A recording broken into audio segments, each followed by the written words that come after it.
In the world of music and entertainment, we oftentimes focus on the musician without realizing that there's an entire group of people that go into the creative process of making an album.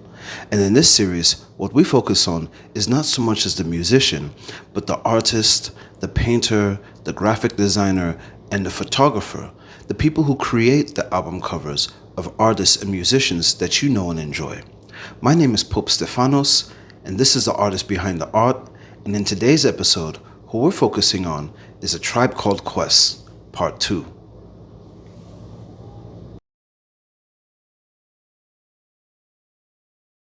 Now, A Tribe Called Quest's fourth album, Beats, Rhymes, and Lives, would be released July 30th, 1996 under Jive Records with singles that include Once Again and Stressed Out. It would be number one on the Billboard 200, making it their most successful album up to this date of 1996.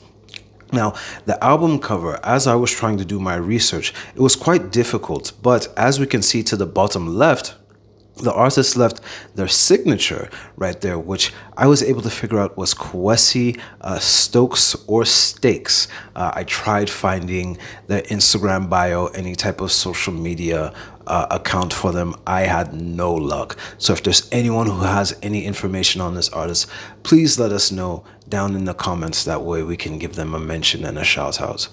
Now, this album cover very much reflects the group's shifting dynamics. This is the group's fourth album, by the way. Now, as stated by Five Dog, he felt as if the group's dynamic had shifted with him moving to Atlanta, Q-Tip becoming a Muslim, and the formation of the Ummah, which was a production supergroup which consisted of Q-Tip, Ali Shaheed Muhammad, and a young Detroit producer by the name of Jay Dilla. Now, as we're looking at this album cover, and for those of you who have listened to the album as well, you can tell that the Tribe's sound is a bit more soulful, it's a bit more jazzy. This is a shift and a change in the dynamic for some people, and particularly Five Dog himself. And so they felt as if the group didn't sound the same. And so as we're looking at this album cover, we can see that this album cover honestly kind of reflects the group's feelings of this shift in their dynamic and in their sound and in their delivery. As we're looking at the Tribe Called Quest avatar, whose name was never actually mentioned to us, this will be her last appearance within the album cover series. We can see that she has this very distraught look on her face as she's looking up at the sky. She's holding a flag with the banner of the Tribe Called Quest. The banner's kind of torn and it's distraught. The background is as if she survived an explosion of some sort. And so as we're looking at the buildings that are on fire, we're looking at these buildings that are just exploding, we can see in the background that the clock that's there is hitting midnight. Midnight for me symbolizing a changing of the day, a changing of the times, which for the artist who did this, I think he himself felt as if the group was shifting. And so there's that deeper meaning into that. Not only that, we also see that on the lettering of the clock, it says Marauders, which goes back into their previous album, Midnight Marauders. So there's also that play into it, as well as this being a time when they're following up on a project, one of their most popular projects, Double XL having given it 5 out of 5 stars. It plays into the idea of Midnight Marauders. Now, as we're looking deeper into this album cover, I feel as if it's one of those things where we can see that they use the avatar very much as a reflection of the group's state of mind. In previous album covers, we saw that the avatar, she was much more relaxed. She had this much more calm and composed look to her.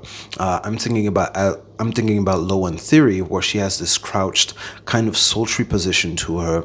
And then we go into an album cover such as Midnight Marauders, where she has this kind of T pose, but it's also a pose of like force in a sense. We can also look at the colors of the lines of her skin tone, particularly the red and the green. In the two previous album covers, they were a lot more smoother. They weren't as aggressive. In this album cover, they're a bit more jagged. It almost gives me this feeling of like Rorschach from The Watchmen, where the stripes kind of reflect her mood in a sense. So as we're looking at her in this album cover, we can see that she's distraught. We can see that she's within turmoil. We can see that she's not happy. This is really, truly the first time where we see actual emotion on her face. With the first two album covers, there wasn't as much emotion that was there. But with this one, you can see that there's this turmoil and her looking up at the sky. And I'm seeing that the moon is falling down. So there's this adjustment, there's this fear, there's this facingment of the change of the tides of battle in a sense, because when you have a flag like this and you're holding a banner, it's also as if you're going into war. And for me, I'm seeing it as this avatar that's going into facing a war of something that's already affected her and the environment around her, and she has to adjust to that change, much so in the same way that the group is going to have to adjust to change. Now, with this album cover, I very much love the play on the use of the colors as well. It's very bright, it's very vibrant, but in a different type of way. This is a war-torn environment that we're looking at. We're looking at somebody who's trying to survive, who's rallying troops by holding up this banner. This album cover very much stands out to me for a bunch of different reasons. And I think that for this character, for the Avatar, for this to be the final chapter, I almost wish as if they would have made another part to her just to see that ending to what happens next.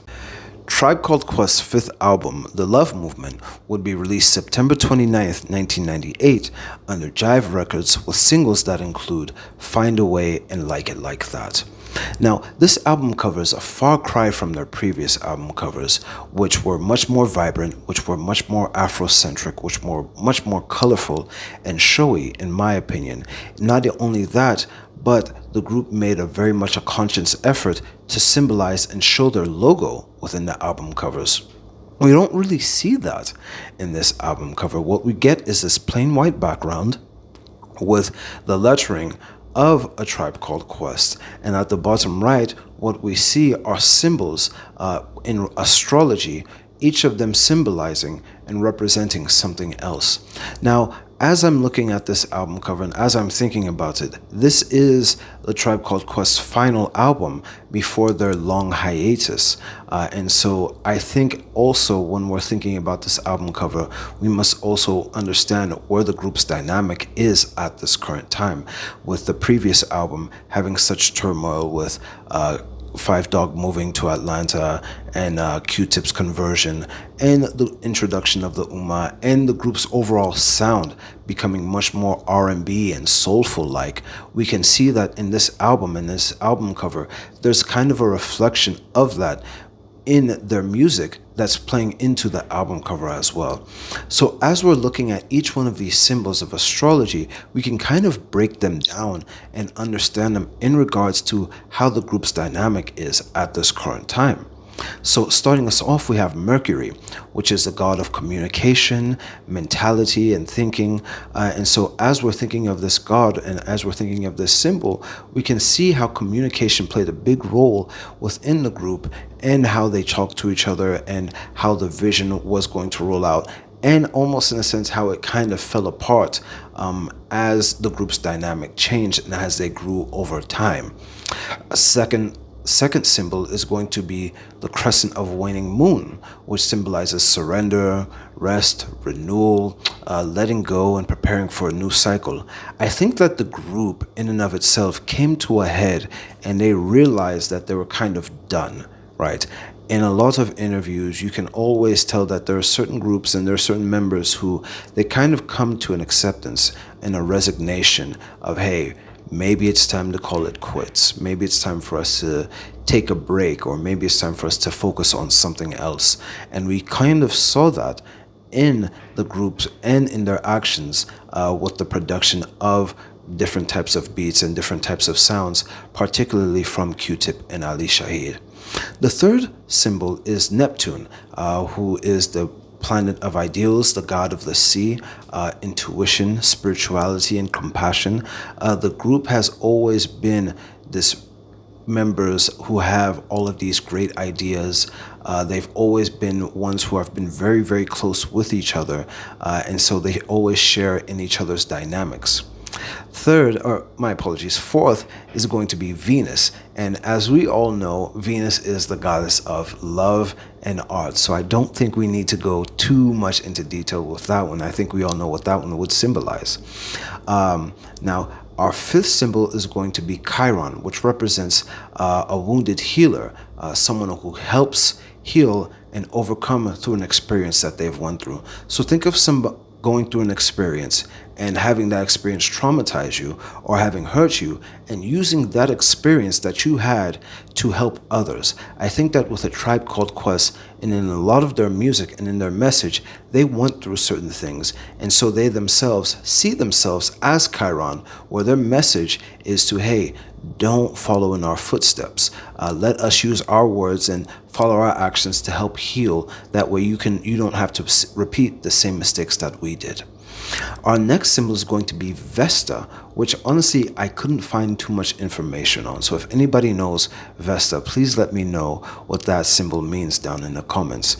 Our next symbol is going to be Juno, who is the goddess of marriage, money, who is the wife of Jupiter.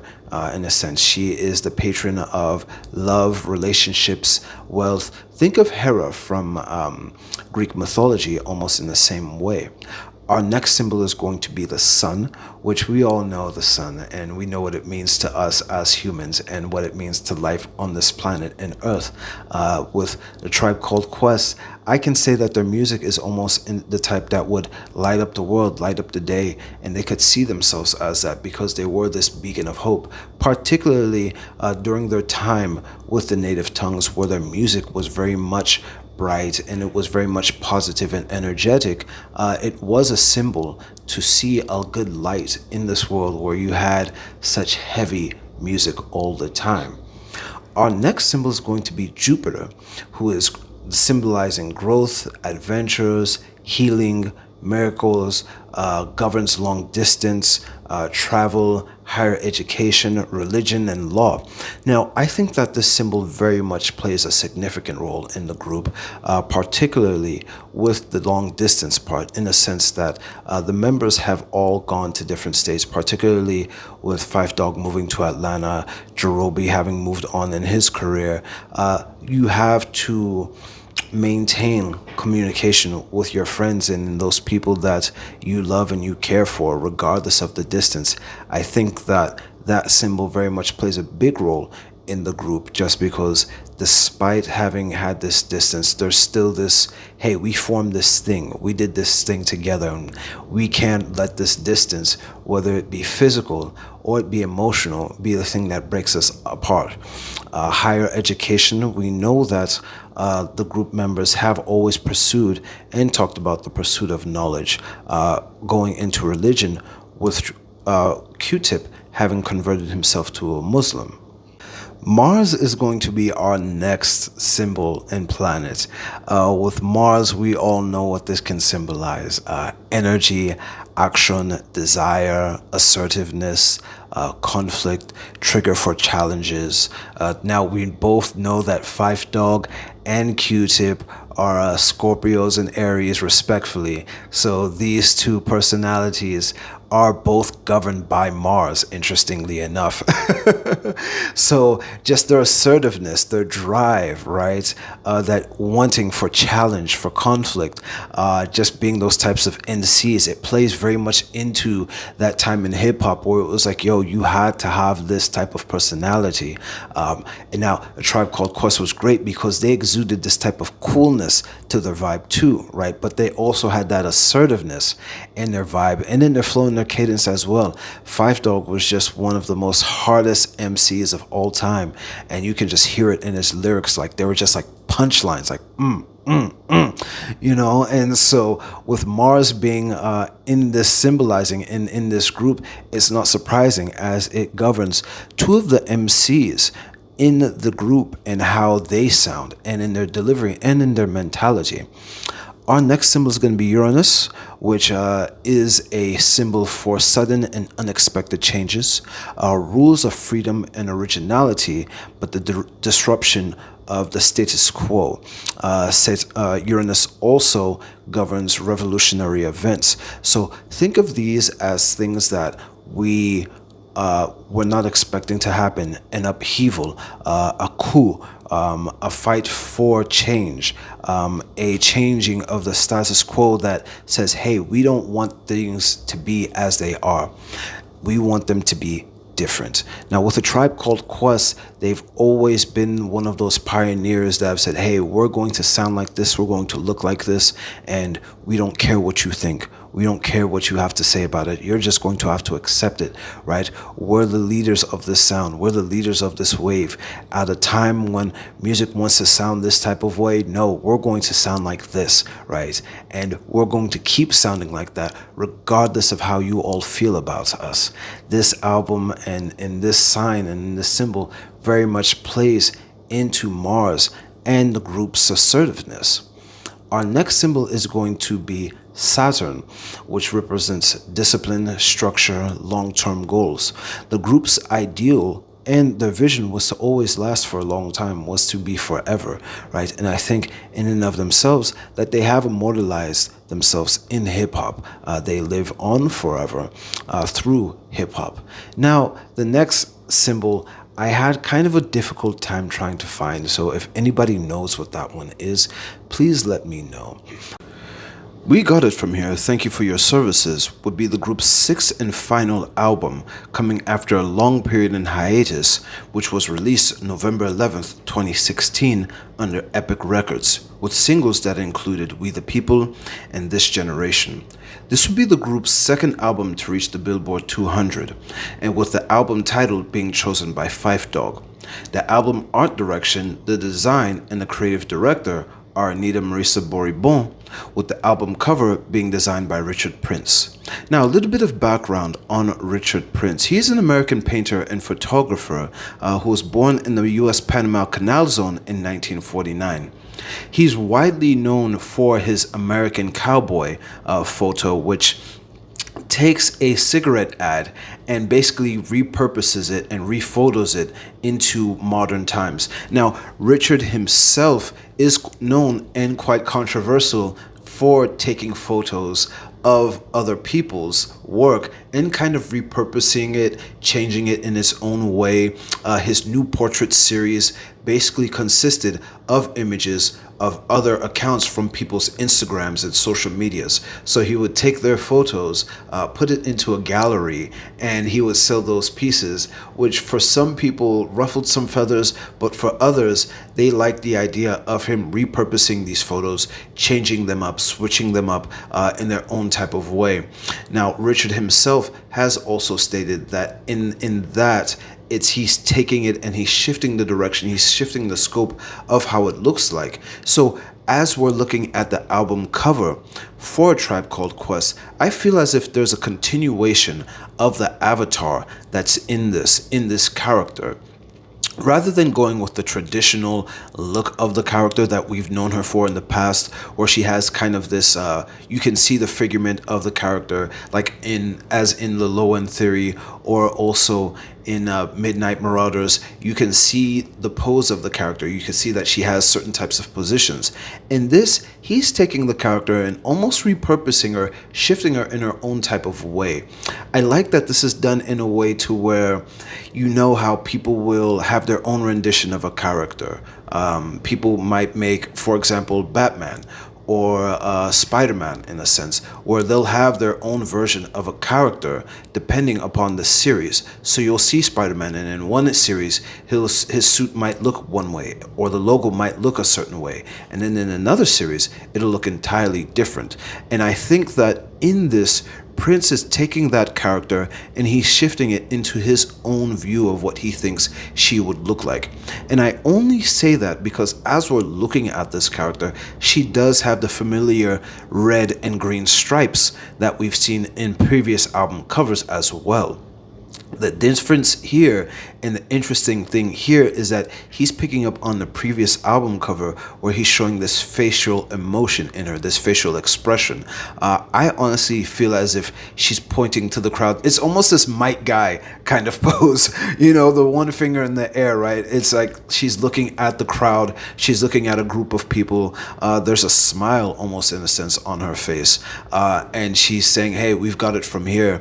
I think that what's interesting with this album title is that Phife Dawg himself never gave the group a reason as to why he named it this. None of the group members know why it was given this title, and unfortunately for us, during the production of this album, Phife Dawg did pass, so we may never know what this means. However, I'd like to think that as the rollout of this album was coming out, you can tell that the group was in this space of, okay, we're gearing up for more music following this. Hey, this is us letting you know, hey, you've been doing a good job at carrying on the mantle of hip hop, but now the OGs are back. Tribe Called Quest is back, because during the time when this album came out, during the time when the group announced their reformation, so many people lost their minds. So many people are so excited for this return. And so I like to think that it was the group, particularly Phife Dawg, looking at the state of hip hop and saying, you know what, we need to come back. We need to pick up where we left off. Y'all were doing a good job, but now from here on out, it's Tribe's time. I honestly don't feel as if he was in a place to where he felt like it was going to end for him. And I honestly feel as if there's still a bunch of unreleased music that the Tribe Called Quest has. But as we're looking at this album cover, I love the fact that it plays on those Afrocentric colors that we saw in previous album covers, where we see the reds, we see the greens, we see the whites, we see the blacks, all of these colors that previously were in the backgrounds kind of play a big forefront in this. And I love that Richard Prince is able to repurpose the group's colors in this type of way. And so I really feel as if this is one of those, this is one of those types of gallery album covers. You kind of walk into a gallery, you look at it, you see it, and you're just like amazed. And in all honesty, as we're tracking through and as we're looking at each one of a Tribe Called Quest album covers, I think that there is a strong display and show of the African identity and spirituality, the journey of the African American man and woman in this country through music, and sharing the chronicles of them. Not only that, but spreading this message of positivity and awareness that the group has always been known for. And I think that through their message, A Tribe Called Quest will always live on. I mean, this album is almost 8 years old. I still play Electric Relaxation to this day, and so these are albums, these are music that will live on timelessly. The Tribe Called Quest symbol, the logo, the colors, the avatar, these are things that are noticeable, memorable, international. You can go to France and people know this character. You'll go to Japan, you can go to Brazil. And so as we're looking at this, we can say that Tribe Called Quest has definitely solidified themselves in history of hip-hop. And now, as we come to the end of this episode, I'd like to thank everyone who's taken the time to listen to this episode and to watch it and to give their own insight into what the album titles mean to them. And so let me know what you guys think about each of the Tribe Called Quest album covers down in the comments. And as always, please like, comment, subscribe, share it with your friends, talk about it with other people. This is one of those things where it's not just me talking about it, but it's also you giving your own insights. So I definitely love to hear what you all think about A Tribe Called Quest album covers. And I'll catch you guys on the next one. Take care. Bye.